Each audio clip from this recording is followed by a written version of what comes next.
Do you know God? I do. You do? Oh, who's he? ማን ነው ፈጣሪ ላንተ? ፈጣሪ ማን ነው?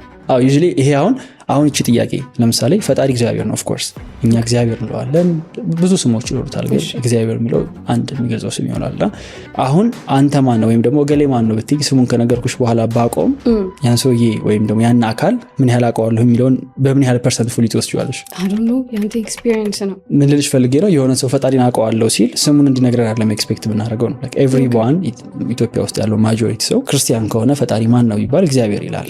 ከዛ በኋላ ኦኬ ታውቀዋለህ? ያ አውቀዋለሁ። ሶ እንዴት ነው የምታውቀው? ማን ነው? ላይክ ንገረኛ ሞር ላይክ ዩ ኖ ከዛ በኋላ የምትናገሪያቸው ነገሮች ናቸው አንድን አካል እንደምታውቂውና እንደማታውቂው የሚናገረው።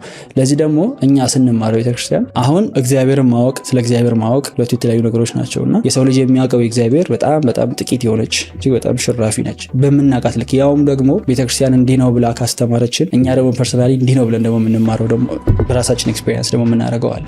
ሶ የመጀመሪያው ስቴጅ ዳይሬክትሊ መማር ነው።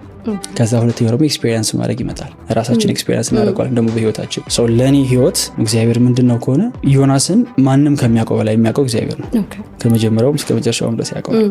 ሶ እስካሁን የመጣበትን ጆርኒ በሙሉ ዲዛይን ያደረገው ያ አካል ነው፣ ያ እግዚአብሔር ነው። ሶ ዮናስ በዛ ውስጥ ያልፋል። ያ ማለት ግን ፕሪደስቲንድ ሆኖ ተሰርቶለት ዝም ብሎ በዛ መንገድ ይራመዳል ማለት አይደለም። የራሱ ሙሉ ፈቃድ አለው። ነገሮችን አልተር ማድረግ የመቀየር መብት አለው። ከዛ በኋላ እግዚአብሔር ኢንቮልቭ ማድረግ መብት ይጠይቃል። እግዚአብሔር ኢንቮልቭ አድርግ ሊለው ይጠይቃል። እግዚአብሔር የፈልገው መንገድ ሼፕ ያደርገው ይመጣል። እግዚአብሔር አባታችን ነው፣ እግዚአብሔር ጠባቂያችን ነው፣ እረኛችን ነው እያለ ብዙ መዘርዘር እንችላለን። ሶ ታስ ጋር ለኔ